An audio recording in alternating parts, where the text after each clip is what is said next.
learning Quran together. बिस्मिल्लाह अल्हम्दुलिल्लाह वस्सलातु वस्सलामु अला रसूलिल्लाह। सूरह अत-तौबा आयत 29। क़ातिलुल्लज़ीना, और उन लोगों से लड़ो, ला युमिनूना बिल्लाहि वला बिल यौमिल आखिरी, जो अल्लाह ताला पर और आखिरत के दिन पर ईमान नहीं लाते, वला युहर्रिमूना मा हर्रमल्लाहु व रसूलुहु, और ना ही उसको हराम कहते हैं जो अल्लाह ताला और उसके रसूल ने हराम किया है, वला यदीनूना दीनल हक़्क़ी, और नहीं दीन बनाते दीन हक को, मिनल्लज़ीना ऊतुल किताब, उन लोगों में से जिन्हें किताब दी गई। इस आयत में अल्लाह ताला ने यहूद व नसारा से जंग करने का हुक्म दिया है। जो लोग अल्लाह ताला की तौहीद की तस्दीक नहीं करते, ना आखिरत के दिन पर ईमान रखते हैं, ना ही उसको हराम कहते हैं जो अल्लाह और उसके रसूल ने हराम किया है, हालांकि अल्लाह ताला और उसके रसूल ने जो हलाल व हराम ठहराए वही शरीयत है। यहूद व नसारा शरीयत की इत्तबा नहीं करते, जैसे शराब, सूअर, सूद और दीगर हराम चीज़ें। ना ही वो दीन हक को इख्तियार करते हैं। यहाँ दीन हक से मुराद इस्लाम है, जिसके सिवा कोई दीन काबिल कबूल नहीं। यहूदी दीन रखने का दावा करते हैं, मगर वो बातिल दीन है, क्योंकि उन्होंने अपने दीन में तहरीफ की। इसलिए अल्लाह ताला ने नबी सल्लल्लाहु अलैहि वसल्लम की शरीयत के जरिए उसे मनसूख कर दिया। हत्ता युतू,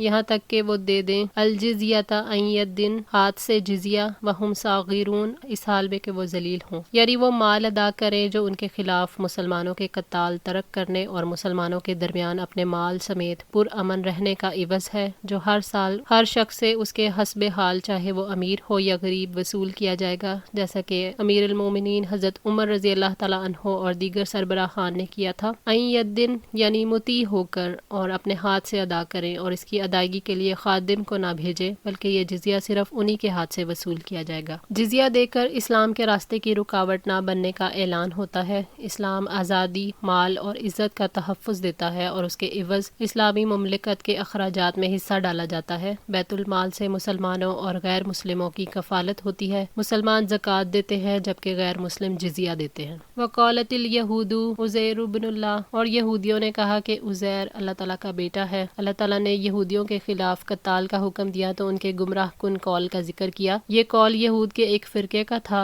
अवाम का कौल नहीं था। उज़ैर वो हैं जिन्हें अल्लाह ताला ने 100 साल तक मौत दी थी, फिर उन्हें दोबारा जिंदा किया। यहूदी उन्हें उज़रा का नाम देते हैं। बाज़ अहले इल्म कहते हैं कि हज़रत उज़ैर अलैहिस्सलाम के बारे में अल्लाह ताला का बेटा होने का दावा करने का सबब ये था कि जब गैर इसराइली मुशरिक बादशाहों ने उन पर तसल्लुत हासिल करके उनको बखेर दिया और हामिलीन तौरात को कत्ल कर दिया, उसके बाद उन्होंने उज़ैर अलैहिस्सलाम को पाया कि तमाम तौरात या उसका बेशतर हिस्सा उनको हिफ्ज़ है। हज़रत उज़ैर अलैहिस्सलाम ने उनको तौरात अपने हाफ़िज़े से इमला करवा दी और उन्होंने तौरात को लिख लिया, और उसके बाद उन्होंने हज़रत उज़ैर अलैहिस्सलाम के बारे में ये बदतरीन दावा किया। अल्लाह ताला ने यहूदियों और ईसाइयों से जंग करने का जवाज़ बताया है कि वो अल्लाह ताला की शान में गुस्ताखी करते हैं। वक़ालतिन नसारल मसीह इब्नुल्लाह, और ईसाइयों ने कहा कि मसीह अल्लाह का बेटा है। ये ईसाइयों का कुफर था कि उन्होंने ईसा अलैहिस्सलाम का नस्ब अल्लाह ताला से जोड़ दिया। हज़रत इब्ने अब्बास रज़ी अल्लाह ताला अन्हो ने खबर दी कि उन्होंने हज़रत उमर रज़ी अल्लाह ताला अन्हो को मिंबर पर यह कहते हुए सुना था कि मैंने नबी सल्लल्लाहु अलैहि वसल्लम से सुना, आपने फरमाया, मुझे मेरे मर्तबे से ज्यादा ना बढ़ाओ, जैसे ईसा इब्ने मरियम अलैहिस्सलाम को नसारा ने उनके मर्तबे से ज्यादा बढ़ा दिया है। मैं तो सिर्फ अल्लाह का बंदा हूँ, इसलिए यही कहा करो मेरे मुतल्लिक कि मैं अल्लाह का बंदा और उसका रसूल हूँ। सही बुखारी 3445। ज़ालिका कौलुहुम बि अफ़वाहिहिम, ये उनके अपने मुंहों की बात है।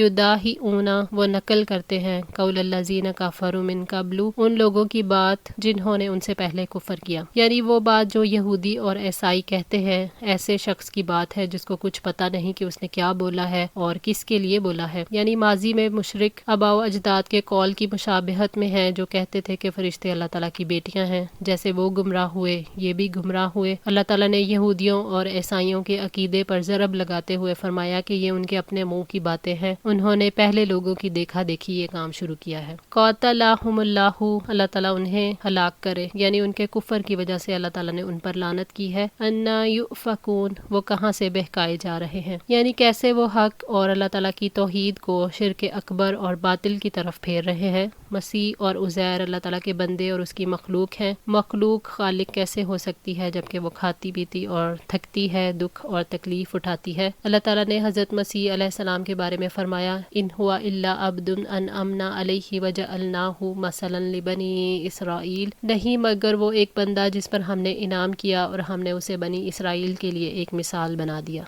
سورہ زخرف آیت 59۔ اتخذوا احبارہم، انہوں نے بنا لیا اپنے علماء کو، ورہبانہم، اور اپنے درویشوں کو، اربابا من دون اللہ، اللہ کے سوا اپنا رب، والمسیح ابن مریم، اور مسیح ابن مریم کو بھی۔ احبار حبر کی جمع ہے، اس سے مراد یہود کے علماء ہے۔ رہبان راہب کی جمع ہے، اور عیسائیوں کے جو عبادت گزار لوگ اس سے مراد ہیں۔ حبر اسرائیلیوں میں اللہ تعالیٰ کے تقرب کا وسیلہ ہوتا تھا، اور یہ آل ہارون کے وارثوں کا مرتبہ تھا۔ حبر ان میں کموارہ اور سب سے بزرگ ہوتا تھا۔ عیسائیوں میں راہب جو ہے وہ دنیا سے کٹ کر اور دنیا سے بے رغبتی اختیار کر کے اور اس کے رہنے والوں کو چھوڑ کر الگ رہنے والا ہوتا تھا۔ نبی صلی اللہ علیہ وآلہ وسلم نے فرمایا، لا رہبانیت فی الاسلام، اسلام میں کوئی رہبانیت نہیں ہے، یعنی وہ انہیں الہ بناتے تھے اور جو ان کے لیے شریعت لکھتے تھے اور ان کے لیے ان باتوں کو حلال کرتے تھے جن کو اللہ تعالیٰ نے حرام کیا، اور لوگ ان کو حلال سمجھ لیتے تھے، اور ان باتوں کو وہ حرام کرتے تھے جن کو اللہ تعالیٰ نے حلال ٹھہرایا تھا، اور لوگ ان کی تقلید میں ان باتوں کو حرام قرار دے لیتے تھے۔ اللہ تعالیٰ نے واضح فرمایا کہ انہوں نے اپنے احبار اور رہبان یعنی علماء اور فقہا کو اپنا رب بنا لیا۔ عدی بن حاتم سے روایت ہے کہ انہوں نے کہا کہ جب میں رسول صلی اللہ علیہ وآلہ وسلم کے پاس پہنچا تو میرے گلے میں سونے کی ایک سلیب لٹکی ہوئی تھی۔ آپ نے فرمایا، اے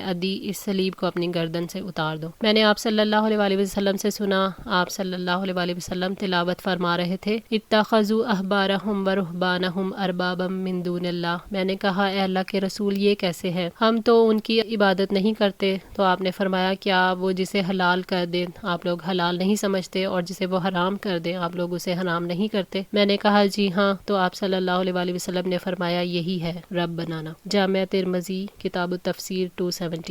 وما امیرو، حالانکہ وہ حکم نہیں دیے گئے، الا لیعبدوا الہا واحدا، مگر یہ کہ وہ ایک ہی معبود کی عبادت کریں، لا الہ الا ہو، اس کے سوا کوئی معبود نہیں مگر وہی، سبحانہ، وہ پاک ہے، اما یشرکون، اس سے جو وہ شریک بناتے ہیں۔ یعنی ان کے انبیاء موسیٰ علیہ السلام اور عیسیٰ علیہ السلام کو ایک اللہ تعالیٰ کے سوا اور کسی کی عبادت کا حکم نہیں دیا گیا تھا جس کے سوا کوئی معبود نہیں۔ عبادت اور اطاعت کو صرف اللہ تعالیٰ کے لیے خالص کریں، اسی پر توکل کریں، اسی سے مدد مانگیں، محبت اور دعا کو اسی کے لیے مخصوص کریں۔ اللہ تعالیٰ پاک اور بلند ہے، اور اس کی ذات ہر شرک سے پاک اور بلند ہے۔ یریدون، وہ ارادہ رکھتے ہیں، ان یطفئوا، کہ وہ بجھا دیں، نور اللہ ہی، اللہ تعالیٰ کے نور کو، بافواہہم، اپنے منہوں سے۔ اللہ تعالیٰ کے نور سے مراد وہ دین ہے جس کے ساتھ اس نے اپنے رسولوں کو ہدایت اور دین حق کے ساتھ بھیجا، اس کو کوئی چیز نہ بدل سکتی ہے نہ باطل کر سکتی ہے۔ اللہ تعالیٰ کے نور اسلام کو یہودی اور عیسائی اپنے منہوں سے یعنی جھوٹ، عیب اور نقص لگا کر بجھا دینا چاہتے ہیں۔ وَيَأْبَى اللَّهُ، اور انکار کرتا ہے اللہ، إِلَّا أَن يُتِمَّ نُورَهُ، مگر یہ کہ وہ اپنے نور کو پورا کرے، وَلَوْ كَرِهَ الْكَافِرُونَ، اگرچہ کافر لوگ ناپسند کریں۔ اللہ تعالیٰ اپنے نور کو پورا کر کے رہے گا۔